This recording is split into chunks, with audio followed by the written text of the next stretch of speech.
10 of training camp. I went to practice. I was there, got to see everything, and I'm going to be giving you guys the entire breakdown of what happened on day 10 in a bit of a slower day with Trey Lance completing 4 of 12 passes. Context, everything coming right after this.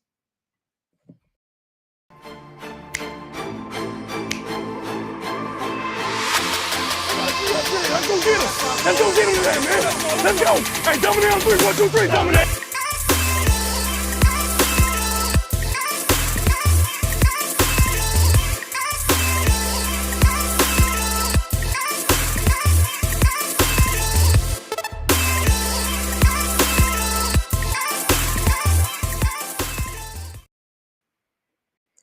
What's going on, guys? I'm back here with another video, and you know what it is. Training camp, day 10, just completed. I am back home and ready to break it down.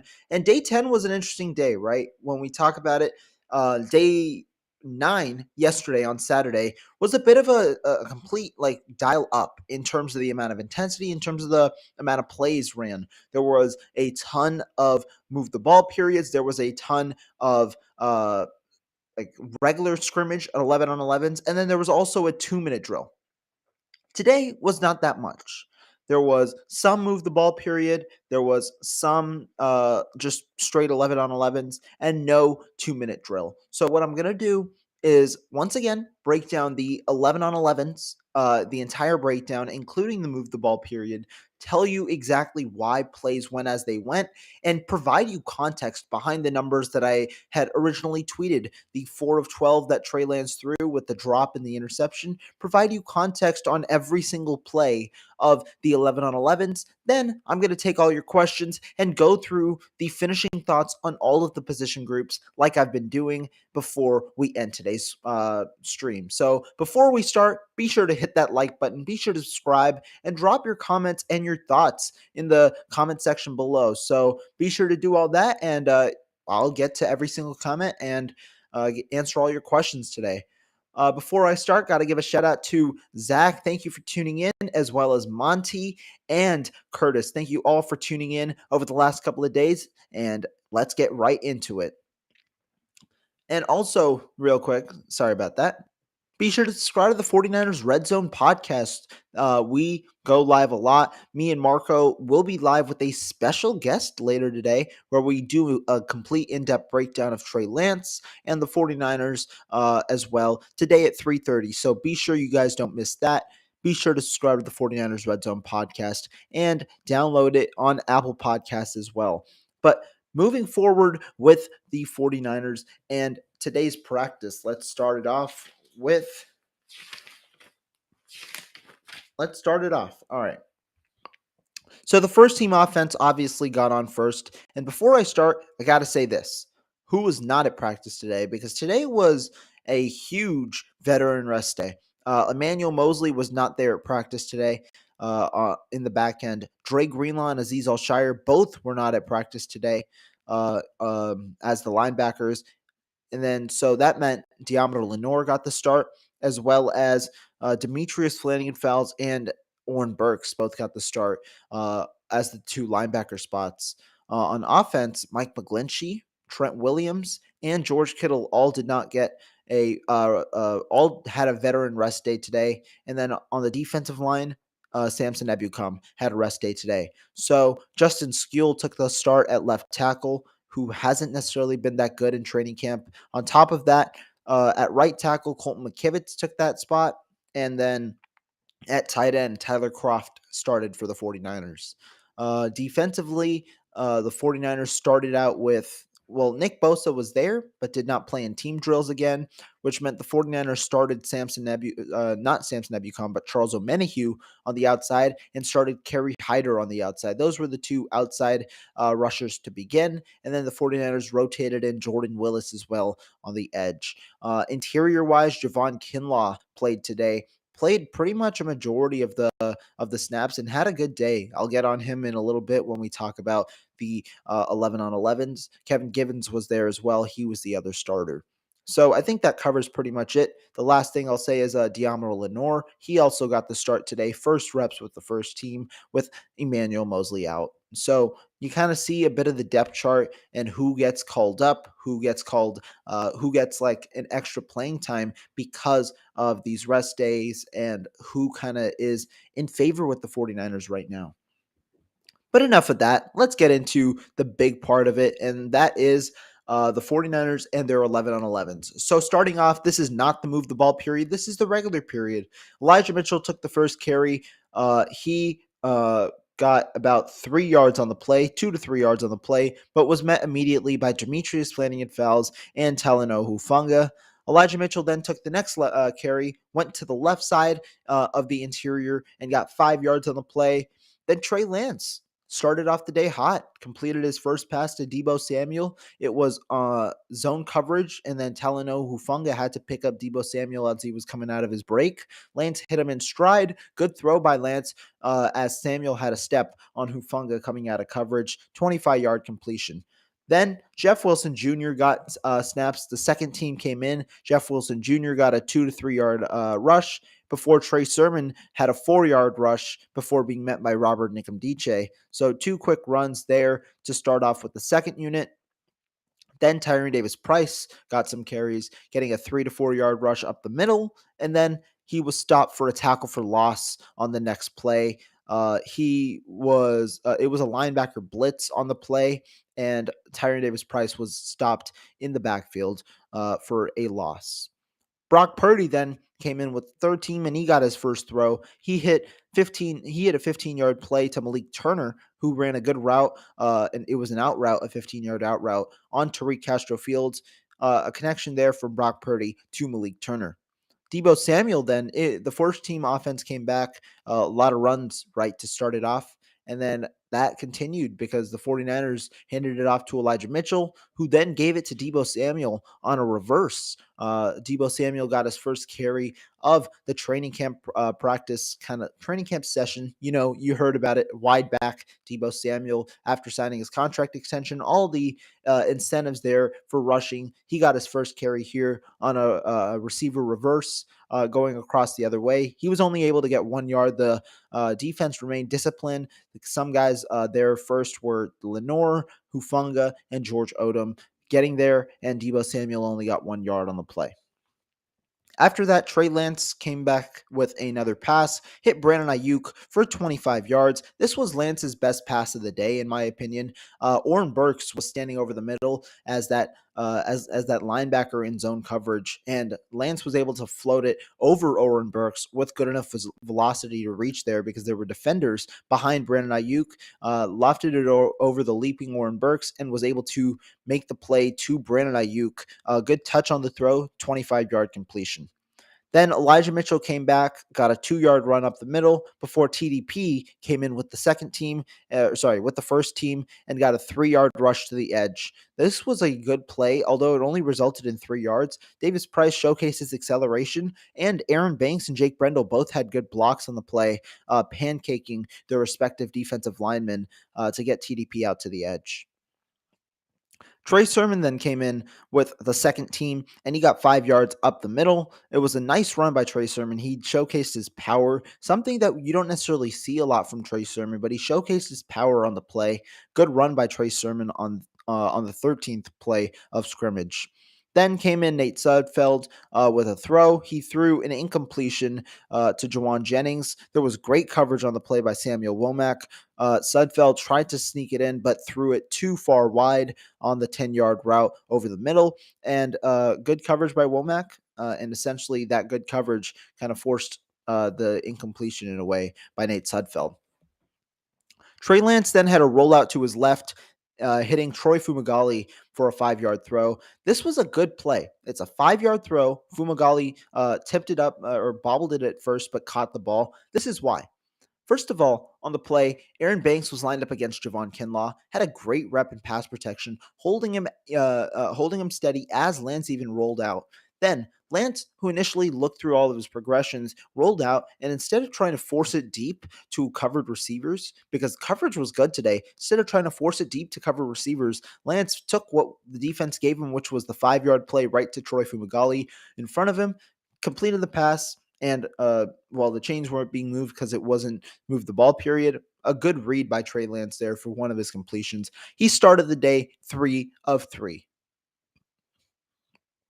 Lance then on his next throw overthrew Debo Samuel on a 15-yard out. Diamondo Lenore had good coverage. Lance tried anticipating this. This was to the left sideline. Lance tried anticipating this throw, throwing it as Debo Samuel had gone out of his route and or coming out of his break, but he overthrew Debo Samuel. This is just Lance trying to work with his accuracy. Overthrew him probably about 10 yards down the field. And so not a great throw from Lance. Good coverage from Lenore, but a good throw would have probably made it there, especially with Lance working with anticipation, still working on that accuracy really deep down the field. Lance then tried to hit Ray McLeod on an 8-yard out route. I considered this as a drop. McLeod had extended his hands, and it was a good place throw by Lance in that McLeod was running the out route. The cornerback was behind him. You have to throw it over the shoulder so that McLeod can make a play. It was put in a position where only McLeod could make the play, and he dropped the pass. Some might view it as an incompletion, not on McLeod, more on Lance for not putting it closer to the body. But I thought this was a drop by Ray McLeod, who could have definitely held this in. It's just he dropped the pass as he was extending for it. Lance then on the next play threw an incompletion to Brandon Ayuk. Some people viewed this as a drop. Kadar Holman, in my opinion, just made a good play on the ball. And so that allowed the incompletion, a pass breakup there by Kadar Holman. This was to the far sideline. It was in a way a contested catch. Ayuk was there, but Kadar Holman made a good play. Pass breakup there. TDP then got a second carry with the second team, ran it 2 to 3 yards up the middle before Nate Sudfeld tried to hit Ray McLeod, who was covered very well by Samuel Womack, who forced the PBU over the middle. Good play by Samuel Womack. He's a guy who I'm going to mention in a little bit because he had a good day today. Sudfeld then hit Tanner Hudson in zone coverage on a 30-yard pass. This was one of Sudfeld's better throws. He found Hudson in the mix of all the defenders, able to connect with him for 30 yards. Good throw by Nate Sudfeld. Continuing forward, Jeff Wilson Jr. then had a good run. He would have been down originally, but he kept running and then juked Taylor Hawkins en route to a big gain. So it depends on how you count it because he would have been down originally, but he kept running and then had a nice burst overall and then a nice cut to break Taylor Hawkins' ankles. This was one of the better runs from Jeff Wilson. And so when you talk about the running game, right, and that fourth running back spot, it's going to be interesting to see who wins that spot because Jeff Wilson Jr. so far has had a couple of good days of practice after his undisclosed injury. Another run here that was pretty nice by Jeff Wilson Jr. Brock Purdy then hit Danny Gray on a 30-yard pass. This was one of the better plays of the day overall from the offense, given how the offense struggled, and you'll see it a lot during the move the ball period. Purdy threw the ball intended for Danny Gray, who was well covered on the play by Diamondo Lenore, but Purdy threw it on the back shoulder. It was a good throw by Purdy. It was underthrown, but a good throw. And then Danny Gray, who was facing, so this was to the right sideline. Danny Gray was facing the left sideline, like his body was facing the left sideline, but he jumped midair, contorted his body to face the right sideline, and made a catch while keeping both feet in the air.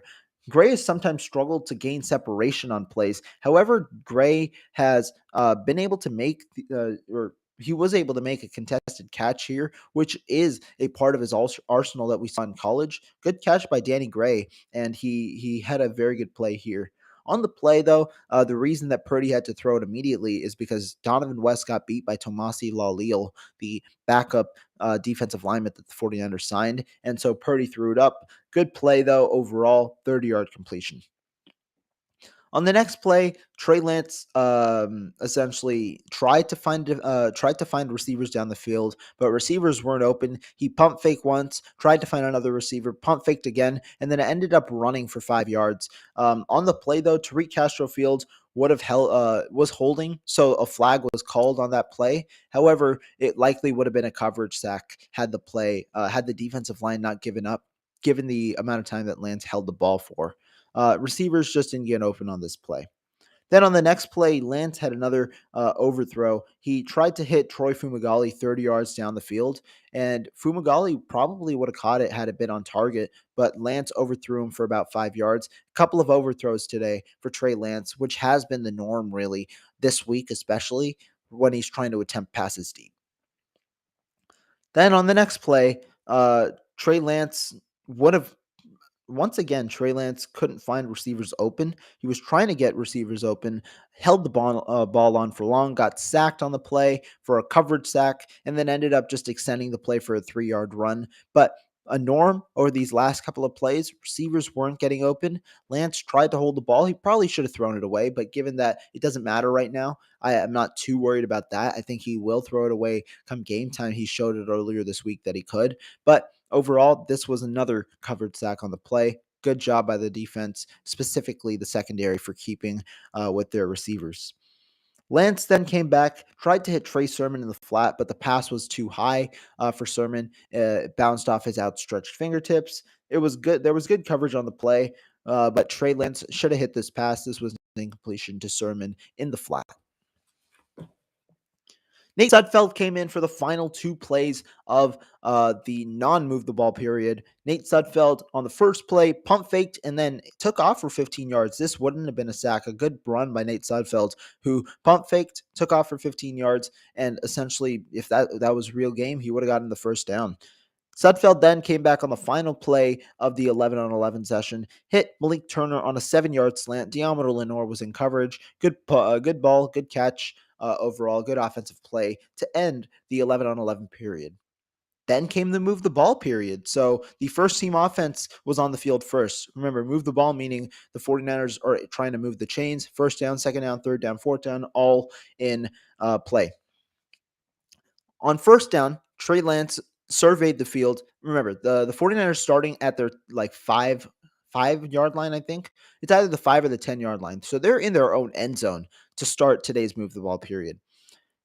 Lance surveyed the field, got the snap, surveyed the field, couldn't find anybody, checked it down to Tyler Croft, who got 4 yards. This was a good play by Trey Lance. Checked the field, saw receivers weren't open, and without holding the ball for too long or trying to make a play with his legs, which could have resulted in a sack, Lance took what the defense gave him, which was the check down to Tyler Croft. He got 4 yards on the play.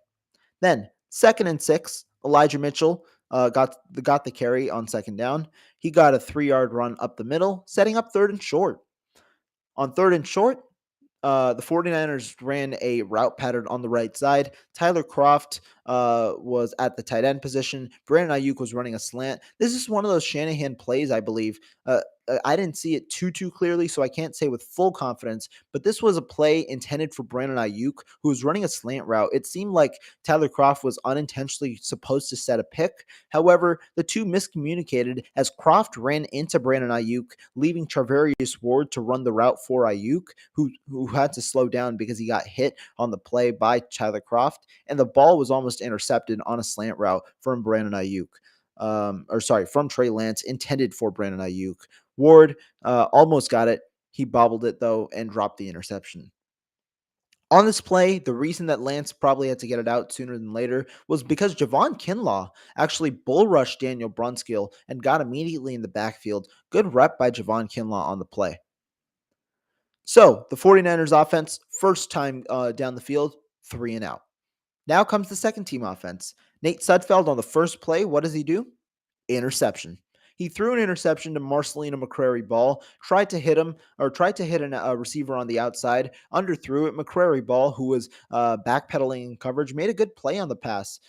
He was stepping in for the second team defense because Oren Burks and Demetrius Flanagan-Fowles, members of the second team defense, were pushed to the first team defense. So McCrary Ball saw time with the second team defense, and he got an interception on the first play, returned it to the house for a pick 6. Good play by McCrary Ball, showcasing his athleticism and coverage ability, really. That meant the 49ers had their third team offense on for the move the ball period. On 1st and 10, there was a false start on the play, but the play continued. Tyrion Davis-Price got 2 yards. The defense declined the penalty, leaving the 49ers at 2nd and 8. On 2nd and 8, Brock Purdy stepped back, tried to throw threw a pass right to Tyrion Davis-Price. It was right down the middle of the field for about 3 to 4 yards. Davis-Price just dropped the pass, and it went right to Jeremiah Gemmel, interception number 2. So you see a couple of miscues from the offense. This has been their third move the ball drive, and they couldn't get one first down so far. Then came with the first team offense, and you saw this yesterday. So yesterday, Kyle Shanahan, he struggled. It's not he struggled, but the first set with the first team offense, he tried to dial plays for Trey Lance, more throws, and so first down ended up being a sack. Second down ended up being a draw, and the third down was an incompletion. He did a similar thing today, where first down was a throw, second down was a run, and third down was another throw. But he learned both times to try and change it so that the 49ers would pound the ball first to try and get second and medium, second and short, and third and mediums and third and shorts rather than longer plays on the later downs. So what did he do here? Elijah Mitchell, 5-yard carry to the left. Then Trey Lance got a 4-yard QB draw up the middle, leaving 3rd and 1. And then instead of trying to throw the ball, Kyle Juszczyk got the handoff, and he got a 1-yard gain for the first down. So the 49ers finally got their first down of the move the ball period. But then came the bad.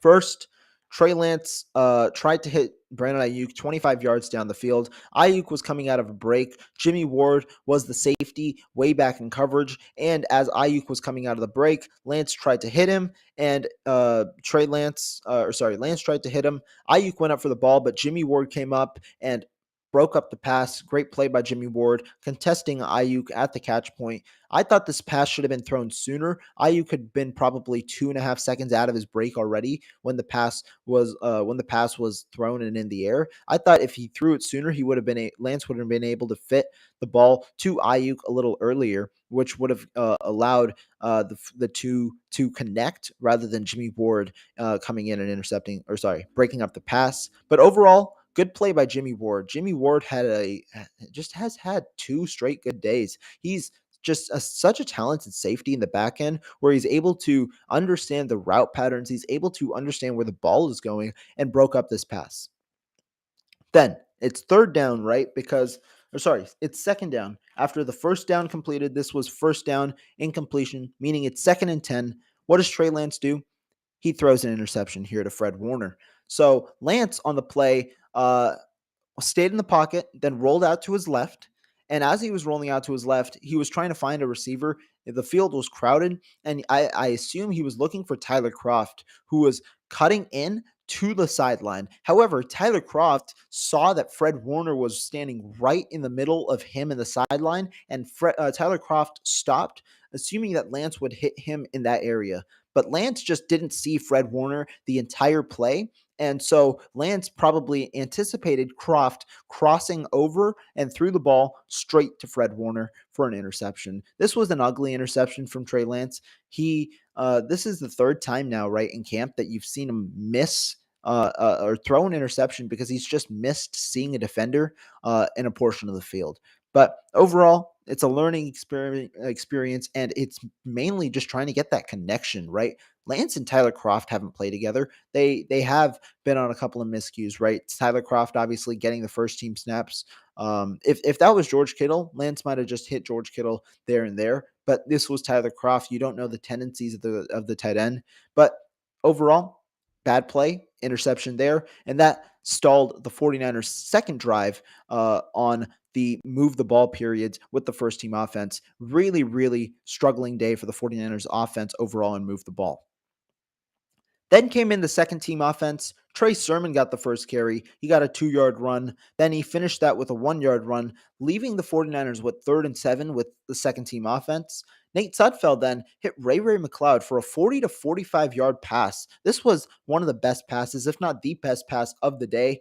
McLeod was being tailed really closely by Kadar Holman. Good coverage on the play, but Sudfeld threw it right over McLeod's right shoulder. McLeod was able to make the catch. Great play overall, and a great throw by Nate Sudfeld. 45 yards on 3rd and 7 for the first down.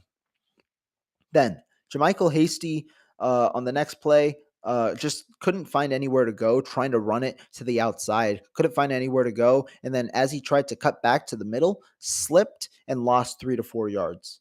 Then on second and long, Nate Sudfeld hit Ray McLeod for a 7-yard out route. McLeod got a lot of action today and looked really good for the second day in a row.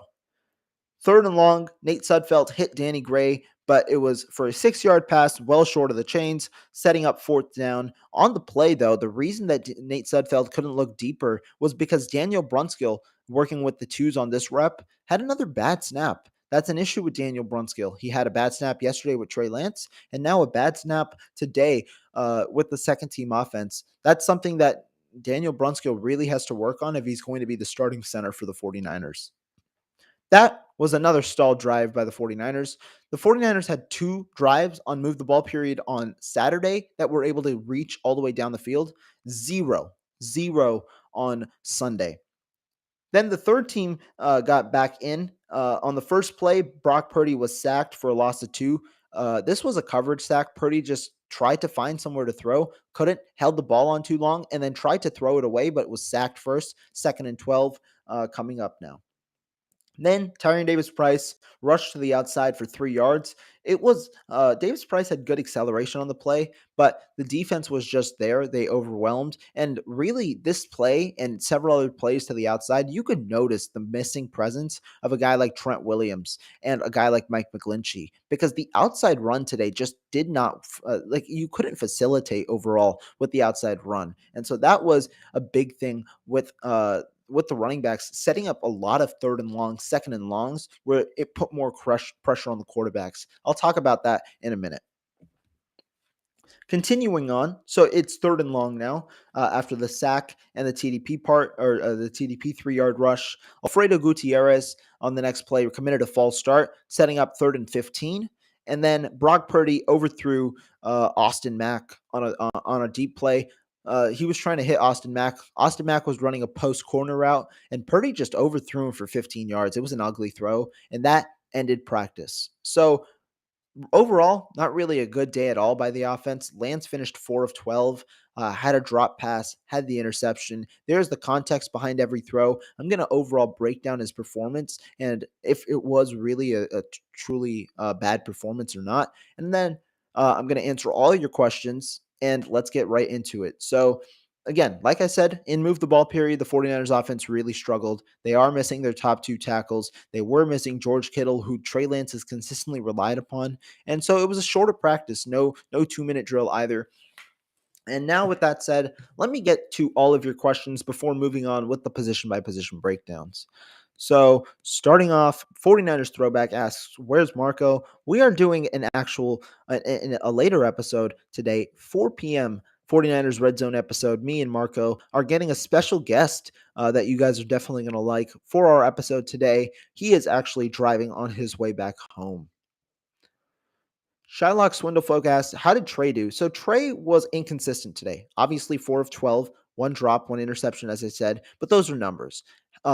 Overall, the part about Trey Lance that I'm talking about is he's able to make difficult throws. We saw that on the 25-yard throw to Brandon Ayuk over Oren Burks. He hit Deebo Samuel deep down the field for 25 yards, but timing and accuracy, those are the 2 things that he needs to work on right now, because sometimes he's still missing sometimes on those outside throws. He's missing wide on those throws sometimes. On the McLeod throw, the one that I attributed as a drop, it was still a little wide. You want him to hit the receiver accurately as they're running out routes, be it 5 yards, be it 10 yards, be it 15 yards down the field. And then the other part is the overthrows. He's overthrowing receivers sometimes when they're running deep routes. We saw that yesterday when he missed George Kittle on a would-be touchdown as George Kittle beat Charvarius Ward, and then Lance overthrew him by 5 yards. And then he had another overthrow as well. That's something he's just got to work on right now. It's just inconsistent. And overall, I honestly think it's more attributed to him not having that much rapport with the majority of the receivers he's throwing to, as opposed to him not just being prepared. I think Lance has shown that he can make throws. It's just now you got to do it more consistently and also take what the defense gets you. The interception was a little alarming again because it was the third one to a linebacker pretty much. He threw one to Fred Warner before. He's thrown one to Hufanga, who was playing near the closer to the line of scrimmage than at the safety position. He threw one to Jimmy Ward before, where Jimmy Ward was essentially taking over as a linebacker on that play, and then Fred Warner again today. So a couple of these interceptions are a little bit alarming because they're similar interceptions, but I think it's more so Lance trying to develop a rapport. Like I said, on that play, he thought probably that Tyler Kroft would run the route, whereas George Kittle, he'll trust that if George Kittle stops, George Kittle is stopping for a certain reason because of how talented he is and how comfortable it appears that they're together. So that's the main part about Trey Lance and his throws. It's still developing comfortability. And the other thing, he was missing both of his offensive tackles today. What did that do? First of all, it set off a blockchain because it, like I said, it thwarted the run game where you'll see a couple of third downs that are really, really long throws as well. So you had that issue on top of having to like you had extended pressure because the run game wasn't necessarily facilitating as well due to the lack of the offensive line, but you also had consistent pressure going on you. Additionally, there were several throws today where Lance made it. It's just receivers. Sorry, not receivers. Coverage was just perfect. The throw to Brandon Ayuk on the right sideline where Kadar Holman was in coverage, pass breakup. That was a good throw by Trey Lance. It was just broken up. There are a couple of bad throws, like I mentioned earlier, but there are good throw. There are throws where there's just good coverage. Jimmy Ward broke up a pass today as well. That was a good ball. It's just there was good coverage on the play, and so that's a consistency. That's something consistent that you see with this defense, whereas you might not see it against other defenses. And then you also match that with the pass rush that the 49ers has right now. Even though Nick Bosa didn't play or Samson Ebukam didn't play today and Arik Armstead is out, the 49ers pass rush is still one of the better pass rushes overall. And the ability of D'Amico Ryans to send blitzes and different packages at Trey Lance, that also harms him in a way when you don't have your top two tackles out there. So there are several factors attributing as to why Trey Lance performed as he did. It wasn't a bad day, I'd say, but it wasn't a good day for sure. And overall, Trey Lance still working through it, still becoming, still developing the consistency, but he also just needs to get the rapport with his receivers and tight ends right now. And they also need to kind of help him out by not dropping passes. Monty asks, concerning your drops again, there have been drops for not only Trey Lance, but other receivers. Tyrone Davis-Price dropped a pass today.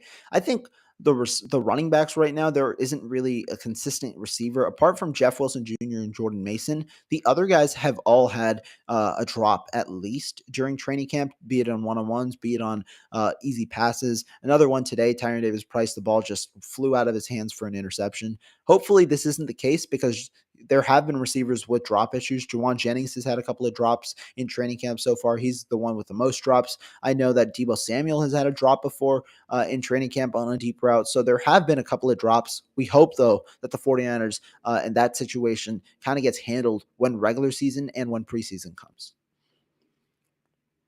Cinnamon Kiss, thank you for tuning in, as well as NorCal Bill. Thank you both for tuning in. Jets gang. Damn, we got a Jets fan in here. That's interesting. He says Lance is still struggling. It's not that Lance is struggling. It's just you need the context, like I just mentioned, and he's working through it. There are he's just had an up and down training camp pretty much. And today, I also factor in he threw 12 times. It's not like Lance really had the opportunity to get into the groove of it. You saw yesterday how Lance really got in the groove of it during the 2-minute drill when it really, really counted because he was kind of building up and then blasted during the 2-minute drill, throwing 5 for 6 for the including the touchdown to Ray McLeod. So it's like he sometimes just needs a little bit to build into the groove of it. You saw that last year during the Texans game as well, where he really blossomed in the second half. Lance, main thing right now is just consistency. He hasn't had it yet in training camp, but he's had good days. He's also had some rough days. Kevin asks, how many clean pockets does he have? Seems like he's running for his life. I actually don't think he's running for his life, really. A lot of the plays where Lance is going out of the pocket is due to bootlegs, due to him trying to extend the play, that type of thing. it's not really about the clean pockets as much as it is about the good coverage. The 49ers have had several plays where the defense just locks up receivers for 4 or 5 seconds, and you expect any defensive line, regardless, to get there within 4 or 5 seconds. So it's a coverage sack. That's where I attribute it to. And I'm not saying the defense doesn't get regular sacks either. Obviously, it's a top defensive line, but I don't think he's running for his life necessarily. I think, though, it's just a failure sometimes for receivers to get open. And the one thing I want to mention, the 49ers intermingle the ones and the twos and the threes a lot. So you'll see guys like Ray McLeod and Malik Turner line up opposite of each other against Charvarius Ward and Emmanuel Mosley. So that's another thing where the 49ers will have their first team corners out and maybe their second team linebackers and second team receivers. So you might have a mismatch there, but overall, sometimes receivers aren't just getting open, which kind of leads to the coverage sacks and leads to certain incompletions. So to me, I actually think the amount of clean pockets he's had has increased. Today, not so much. Yesterday, though, I thought was or sorry, not yesterday. Thursday, I thought was the best day the offensive line had in terms of clean pockets. I don't think he's running for his life. I think he more so extends plays like that sometimes. But overall, it's like everything in a way has a relationship with each other, right? If the coverage is good, then the 49ers offensive line needs to hold on longer. And if the offensive line can't hold on longer, like today, sometimes because and you don't blame them for that, but because they have Justin Skule and Colton McKivitz out there, then Lance has to work. And sometimes the cover, like the defensive line just gets there immediately, which happens obviously. And so despite, even if the coverage isn't stellar, Lance has to make a quick throw, which sometimes thwarts the play. So there's a lot of moving parts in one play, which is why you got to get context and take in everything kind of as a matter of fact. Is an overthrow and underthrow worse? Probably an underthrow. I mean, I assume this is a general question because overthrows are less likely to get intercepted. Underthrows, you got that chance of especially if you get burned and a cornerback is lagging behind. Isn't this best since Lance is playing against Super Bowl? Yeah, I mean, I think this is good. I think this is a very good challenge because Lance is playing one of the toughest defenses he'll play all year, right? When this is why a lot of people are very excited to see what happens when Trey Lance plays the Minnesota Vikings defense after that first preseason game heading into week 2, because that's a completely different defense. And also the intensity will be higher because the 49ers offensive line will finally be blocking to their full capacity. And also the run game and the run blocking will be to their full capacity because tackling will be kind of a main part. So this is where I'm very interested to see how does Lance play against a different defense in that portion. I still think it'll be an up and down experience for at least for a little bit, right? As he gets accustomed to all the receivers, as he gets accustomed overall in this offense, and as the 49ers continue their install behind closed doors, I think that this could be a thing. Stanley Thomas asks, is he reading the defense or is he making quick decisions because of pressure? I think both. I mean, obviously he reads the defense pre-snap. We've heard how he's one of the smarter quarterbacks, right? In general, I think he reads the defense. Sometimes the issue is he's going through his progressions, right? And or here's what I'll say. There are certain plays where you understand that it's going to Deebo Samuel, right? They'll clear him out, have a one-on-one, and try and throw it up there. So to get Deebo Samuel in the groove, there were 2 plays that I've seen so far that were like that, or 3 plays where Emmanuel Mosley just locked up Deebo Samuel on a pass intended for Deebo Samuel. And so there are certain plays like that where you don't necessarily you read the defense, obviously, but you know where the play is directed. But there are plays where he's just going through the entirety of his progressions and can't find open receivers.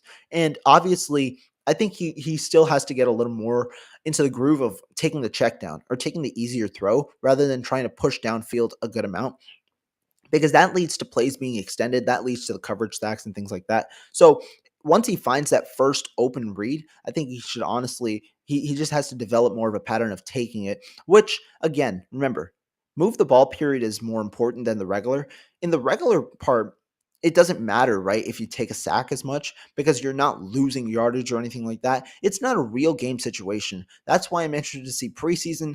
That's why I'm interested to see against other defenses because a lot of these throws don't come in real game situations. So it's like the stakes aren't as high. And so while you still practice like it's a game, the situation is different when it's a real game situation, like move the ball period, where it's first, second, and third down.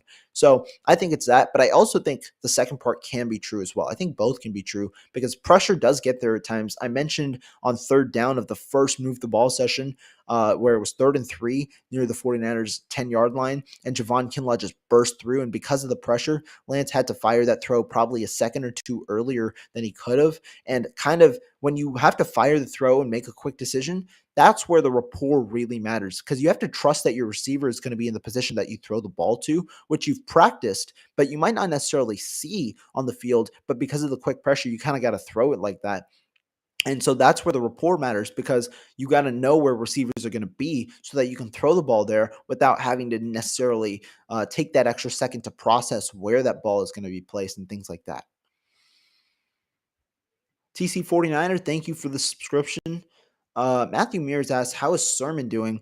I'm one of the few that like him. I think Sermon's had a good camp overall. Yesterday, the 49ers running backs all had strong camps in Sermon, TDP, and Elijah Mitchell. All three had their best combined day overall because the running game was working. Today was a little bit of a down day, right? Overall, because the 49ers didn't have their top 2 tackles, who also are their top 2 facilitators in the run game. So a lot of the outside zone didn't work, and sometimes even the inside zone didn't work. So today it's a bit of a quieter day for all the running backs, but I'm not really blaming that against Trey Sermon or TDP or Mitchell, because the 49ers didn't have their starting offensive line out there. But one thing that that I will say about Sermon that I liked, let me get to the play. All right, Sermon. Yeah, it was the 13th play of scrimmage. I was mentioning this earlier. Ooh, let's get this bot out of here. We do not mess with bots out here. But it was the 13th play of scrimmage, and Sermon ran a 5-yard run up the middle. And one thing you see with Sermon when he's running, he's decisive at times. He needs to be a little more consistent when he's decisive, because when he's decisive, he's good. He's able to, he looks much better than last year, which is for sure. He also, he looks much more comfortable than last year, but he's got to be decisive. And this play, he was decisive, but instead of cutting like he normally does and being fluid with his movements to gain yardage, he used power on this. He runs with a force. And so that's also nice, especially if he doesn't end up having a fumbling issue, which we just haven't seen enough to see if he will or not in the NFL. If he doesn't have a fumbling issue and he's able to run and exhibit that power as well as the cutting ability, he can be a really nice back for the 49ers as a complement to guys like TDP and Elijah Mitchell in an RB2 hybrid type of role. Curtis McLeod says, I can see this offense being herky-jerky, some explosive plays, but some 3-and-outs as well. Not many long, sustained drives to give the defense some rest. I can. Yeah, I can definitely see this. I think the explosive play part, remember, the 49ers haven't debuted that many game situations where Lance will have to take the shorter routes and the defense, what the defense gives him. And sometimes that might not be the explosive play. So that's where it's really important. I think this offense will certainly be more explosive than it was last year, but I don't think it'll be explosive, at least early on, to the fact that many 49er fans might anticipate. I think it still might be a little more of a slower moving offense, but the run game is going to be a catalyst and propel this offense, at least early for sure, with the 2 tackles out there playing fully and things like that. Hearing Mosley got hurt today, did you see when he got hurt how bad did it look? I didn't think he got hurt today. I just think he was working on the sidelines. He was not there during the initial walkthroughs when practice started. He was just conditioning a little bit on the sidelines. Maybe he got hurt yesterday, but it doesn't look like it didn't look bad. I think it might have just been 49ers just giving him a rest day for sure as well. I'll confirm on this later though.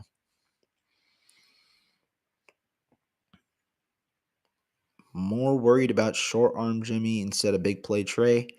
I don't know what you mean by this, because one of them is not playing.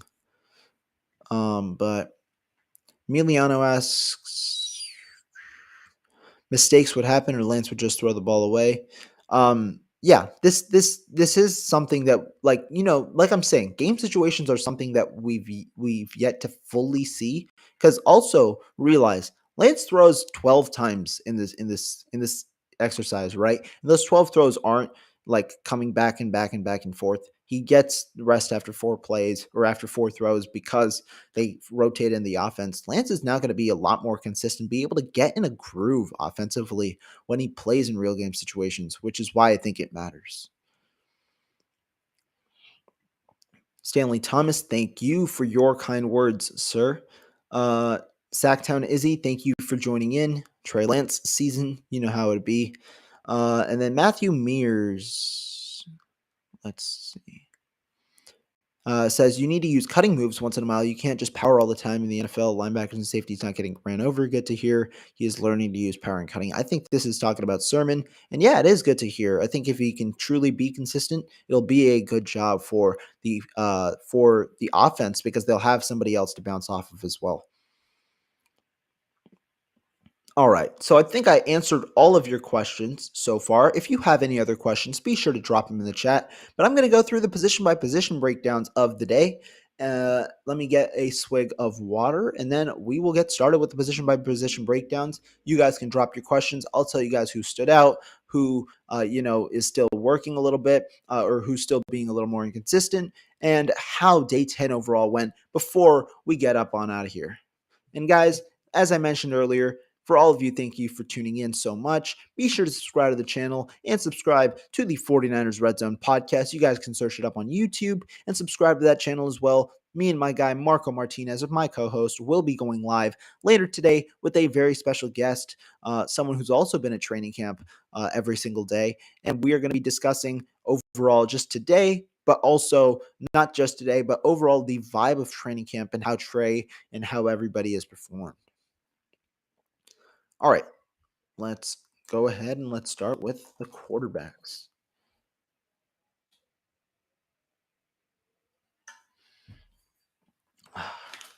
Okay, so starting with the quarterbacks, I mean, I talked a lot about Trey Lance, talked extensively behind the throws, right? The 12 throws that he made today, he completed 4 of them. Talked extensively about those.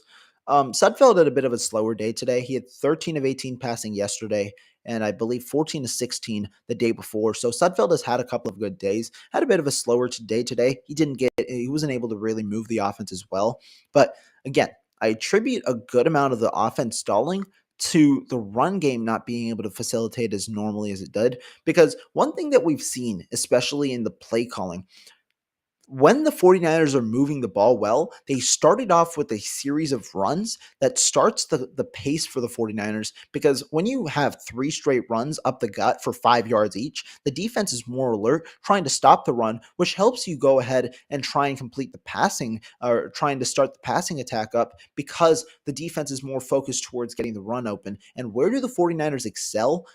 In kind of getting receivers open and also manipulating defenses who are expecting the run game, play action. And that's part of the install that I think Trey Lance is going to figure out in the 17 days before training camp. That's I think a huge part of the install, because we've seen Trey Lance continuously work in practice on those play action handoffs, the fakes. He is a little slower when he does it, but that's because he's truly selling the fake, which I think is going to be helpful with his arm strength. And he's shown he's been able to make some throws off of play action. The 49ers have debuted a good amount recently as well. So starting off with the quarterbacks, mainly Lance overall today, inconsistent, good throws, some poor decisions, and still working with the accuracy and timing. That's my takeaways today. But again, I think there is a good amount of good amount of important information in that the amount of people that were missing. Even though a lot of the defense was missing, I still think George Kittle was a vital component that wasn't a part of the offense, as well as obviously the 2 tackles. Let's move on to the running game today. The running game today had a bit of a slower day. Like I mentioned, the running backs, not many big breakaways. Jeff Wilson Jr. did have a really nice play where, like I said, he juked by Taylor Hawkins. Elijah Mitchell, I believe, had a 5-6 yard run, a couple of 5-6 yard runs that we saw today, but not really the breakaway play that we've seen in the past couple of days. And the outside zone really just couldn't get open. Maybe I think it's both a factor of the offensive line not being there, but also a factor of the linebackers and the safeties and the entirety of the 49ers defense just being disciplined. I think the 49ers are going to really work well against the run game if they're disciplined enough. We saw one game last year where they weren't disciplined over the second half of the season, and then they remained disciplined and were one of the best running teams overall, or running defenses overall from the second half going forward. And that was week 9, right? Where they weren't disciplined, missing a lot of tackles and things like that. And we haven't yet to see them tackle fully. But I still think this 49ers defense, especially against the run, is going to look pretty good. Wide receiver wise today. So, unfortunately, there were no one on ones at all today. So, we didn't see much action in that game as opposed to a ton of one on ones yesterday. But wide receivers, the standout to me continues to be Ray McCloud. Ray McCloud had just another good day today. If I'm gonna count the amount of catches that Ray McCloud had today, let's get to it. All right, so he had an incompletion on a drop. Right, the drop was a poor drop, and then he had a target, an incompletion by Nate on Nate Sudfeld, which was just a great play by Womack to break it up.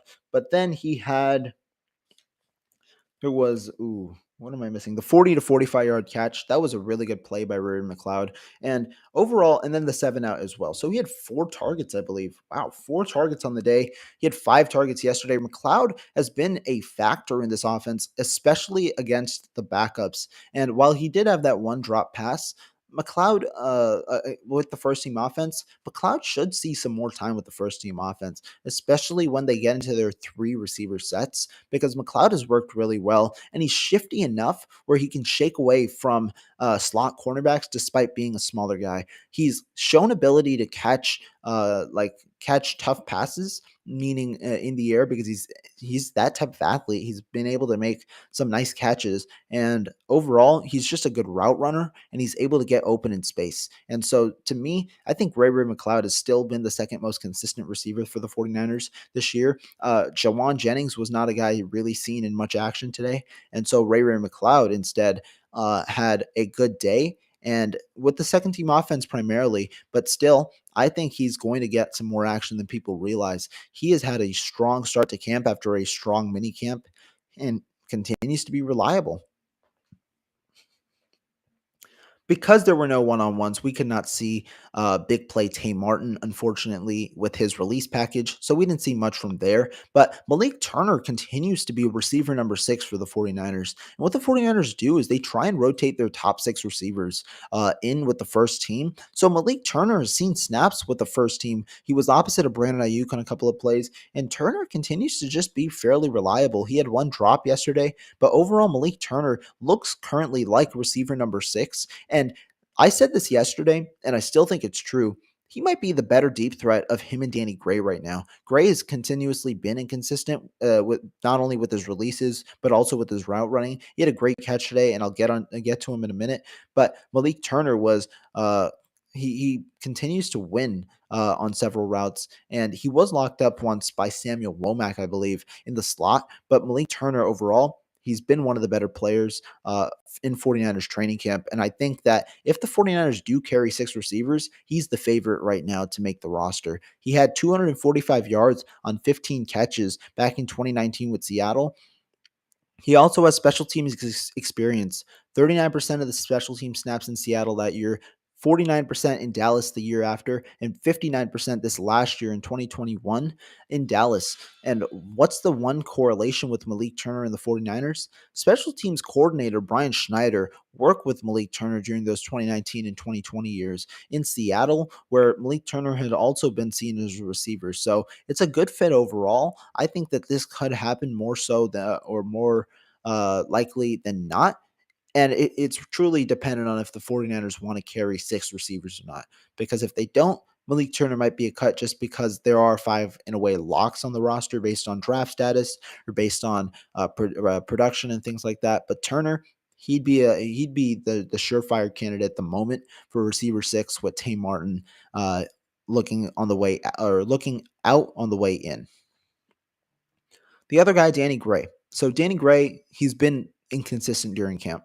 Yesterday, not really a great day. He struggled to win a good amount, but today, he on that one catch, really Danny Gray showcased his catch and traffic ability. He might not necessarily be able to win consistently at the line of scrimmage. Might not be necessarily able to win with his route running a lot because he still has to be more crisp with that and be able to separate with that. But the contested catch ability was there today, and he made a really nice catch. Danny Gray has the potential to be that guy, be a guy that could be a deep threat later kind of in his career with the 49ers. It's just, can he develop consistency with the other two things that I mentioned, or will the 49ers try and use him in a different type of role early on to get him touches? We'll see. But Danny Gray, good catch today, and a trending up after a trending down yesterday. We'll see if he can carry on with two consistent performances after the off day tomorrow on Tuesday. Let's move on to the tight ends because no George Kittle meant that there were other players who kind of got into the action. Let's start with the first team tight ends, Tyler Croft. Tyler Croft got the first team tight end snaps. And in my opinion, he really didn't look on the same page with Trey Lance.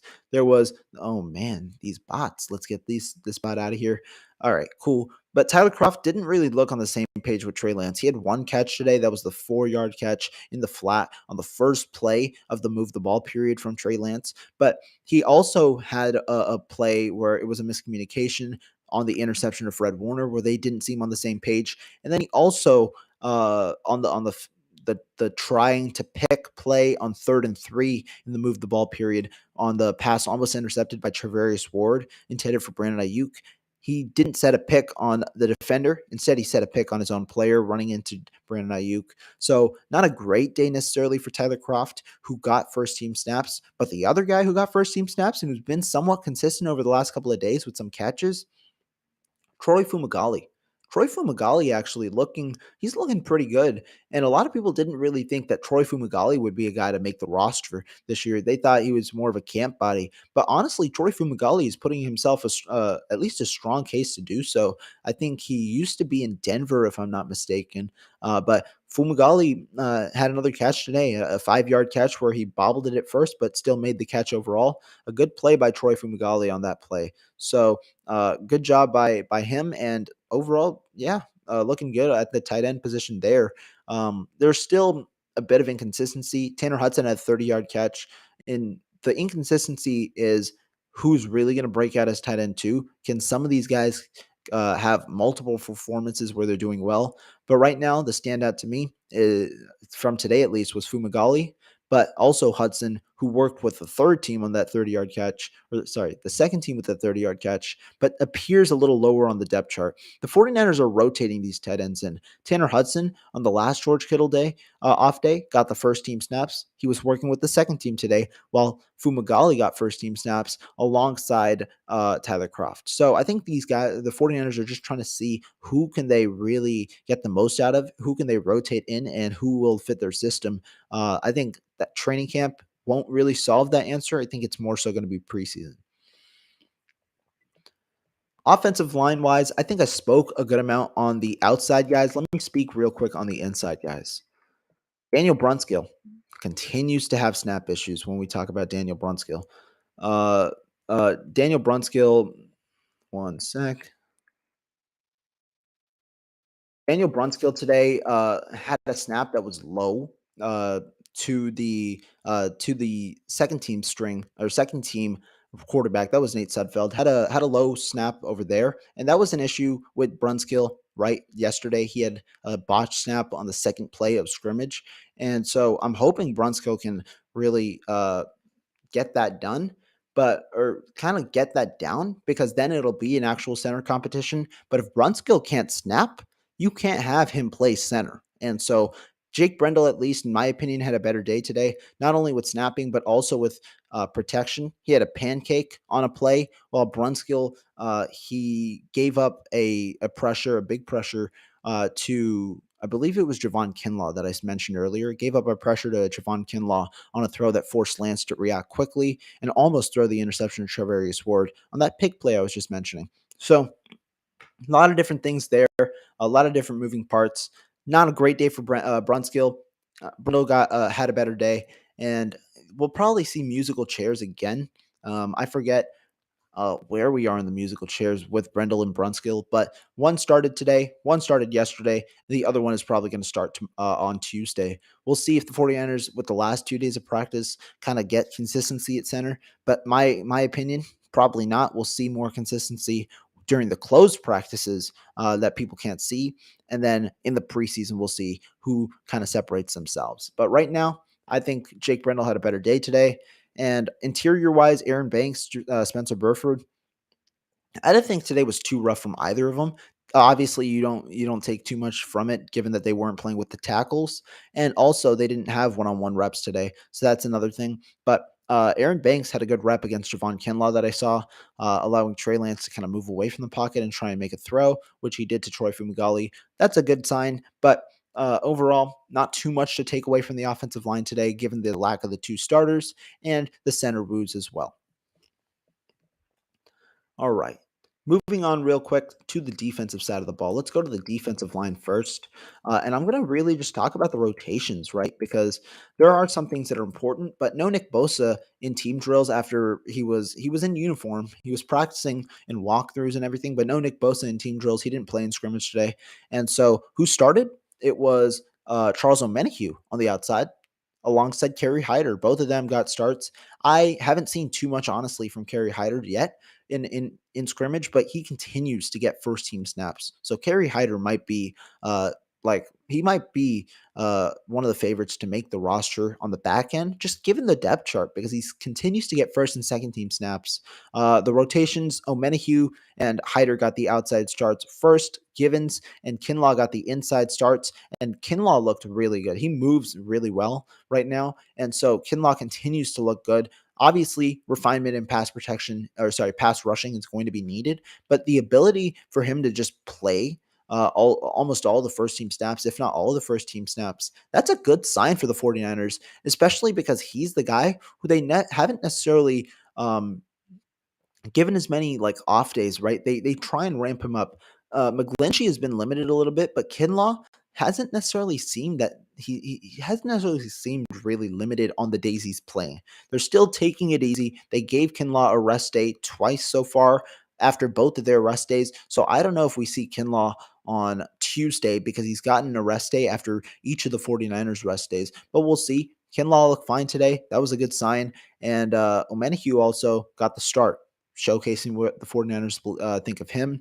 Drake Jackson, it looked like he got hit in the balls during one of the drills today. He was a little shaken up, but then walked it off. I didn't see too much action out of him. Not sure if he got first team snaps today. I think he mainly got backup snaps today. But Willis also saw some time. He was kind of the next man up, and so that's definitely something to see. Willis was the next man up after O'Menahue and Hyder. So rotation wise, if you want to take it like that, that's kind of the way that I'll say it. O'Menahue, Hyder outside, Willis next guy up. Linebacker wise, huge day for the linebackers. First, let's just talk about the interceptions, right? Marceline McCrary Ball, undrafted free agent, worked with the second team defense today because Demetrius Flanagan-Fowles and Oren Burks worked with the first team defense. He recorded the first interception of the day. It was a nice athletic play, backpedaled in coverage, then towards the left sideline. When the guys were facing the other way, McCrary Ball was able to intercept the pass, and it was a good play. He got it for a pick six. And so it's nice to see some of those athletic linebackers kind of shape out. Last week, I had said that Curtis Robinson might be a name to watch. But honestly, when I'm really thinking about it, while Curtis Robinson has been a vocal leader, has been around the line of scrimmage active, and has been that Mike linebacker, the 49ers, what do they prefer and what do they covet at linebacker? Speed. And so that's why Oren Burks has been the first guy up with the linebackers. That's why Flanagan-Fowles got some time today. That's why Marcelino McCrary Ball and Segun Olabi are probably over the depth chart when compared to Jeremiah Gemmel, because they both have that speed that allows them to be in coverage while also making plays alongside the line. So good play by Marcelino McCrary Ball there. Second interception of the day was the pass deflected off of TDP straight to Jeremiah Gemmel, interception there. And then Fred Warner, the ball was thrown right to him by Trey Lance. interception there. So overall, I think that kind of is something to really main part about the linebackers. Linebackers consistently kind of got there today. When the 49ers were trying to run the football, linebackers were there bridging the gaps, especially in the inside run kind of game. So it's a good job by the linebackers. I think the 49ers obviously one of the best linebacker cores in the league, but a big part of their run game defense is the linebackers because they're able to bridge the gaps not only in their base package, but also in their nickel package. They're able to bridge the gaps. They have linebacker blitz packages as well. So overall, an eventful day for the linebackers. I'm not too worried at all about this position group. They're one of the better ones in football. And so that was kind of the main news when you talk about the linebackers. Lastly, we get to the secondary. Yesterday we saw Tarvarius Moore kind of getting the reps with the ones, and the reason was you saw a bunch of single high shells where Jimmy Ward was near the box. I actually think Jimmy Ward is honestly going to play near the line of scrimmage a lot more this year, be it in the box or be it what do you call it? Be it in the box or be it in the slot. I think Jimmy Ward just feels more comfortable when he's roaming around as a safety rather than being locked into one position. And so the 49ers are going to let Jimmy Ward be comfortable because they've got two different guys with two different skill sets that can take over when they need to. In Hufanga, obviously his skill sets don't necessarily involve his range and his deep speed, but Tarvarius Moore's does. And then Hufanga is the instincts guy. So you've got kind of guys that balance each other out that can complement Jimmy Ward pretty well. I think Jimmy Ward could see his highest snap count in the slot since over the last 3 years. So that might be a thing for Jimmy Ward, especially with the uncertainty right now at slot. That's a good way to bridge into that gap because Samuel Womack had his best day of camp today. Samuel Womack, a guy who not many people thought could or not many people thought could start potentially, now he's looking pretty good. He played with the second team primarily today. Didn't rotate too much in with the first team. Darquez Denard did. Denard it looked like he had a finger injury on his left hand today, but Samuel Womack had a PBU, had some well covered plays, didn't really allow many catches. I don't even think he allowed a single catch today. I know he had a good rep on Jawan Jennings. I know he had a good rep on the PBU intended for Ray McLeod, and he was there on a couple of plays. So good job by Samuel Womack. He showed some initiative in the run game yesterday, not breaking up, but getting there immediately on the screen to Malik Turner. And then today showed the instinct there and then showed the coverage ability today with his skills, with his length, with his arms. And so good day for Samuel Womack, who continues to trend upwards as he kind of mixes in a little bit with the ones. We'll see if he gets more action there in the preseason. Other cornerback news: Travarius Ward was out there today. Diamador Lenore, though, got the first team snaps alongside Ward. Lenore looked fine, in my opinion. Lenore is interesting. He's given up a couple of catches over the last 2 days where they've been a little bit like a 10, 15-yard catch, but you don't necessarily blame him. It's just the coverage has been better. But the one thing you can notice, the one issue about Lenore in a way is just his speed, especially the burst, doesn't necessarily always seem to be there. Receivers can beat him to the outside. Receivers can beat him coming off bursts, and they have the advantage just in general, but receivers are able to beat Lenore sometimes on those routes, which allows the completion to happen. He's there. He's close in coverage. It's not bad coverage necessarily. It's just the pure speed sometimes that Lenore has, especially getting out of breaks, that burst that he has that sometimes lacks with Diamador Lenore. But overall, he's been the third best corner in camp, as I've mentioned. Gave up a couple of catches today, but still, when you look at the coverage itself, it's still pretty solid coverage. I'm not worried, and I'm actually excited because the 49ers have some cornerback depth overall this year. When you talk about Lenore, when you talk about Castro Fields, who's had a pretty solid camp for a 6th-round pick, and then you talk about Samuel Womack as well. Pretty good day for the 49ers. Defensively, they were able to shut down the 49ers offense and move the ball period. 3 interceptions after some lower interception numbers earlier this week. Lance finally got picked off. He got picked off now 2 days in a row after a 3-day stretch without no interceptions. So Pretty good day for the defense. Offense stalled, but there were several reasons for it. A lot of players did not practice today. We'll see what the vibe is on Tuesday. Is it going to be a ramp up? Is it going to be a high intensity? Or will it be a slower kind of practice as they come back from the rest day? That's kind of it for me today. Thank you guys so much for tuning in. I will catch you guys next time. We are back in probably an hour or a half an hour with Marco and our special guest for the day. Thank you guys. I'll catch you guys next time. Peace.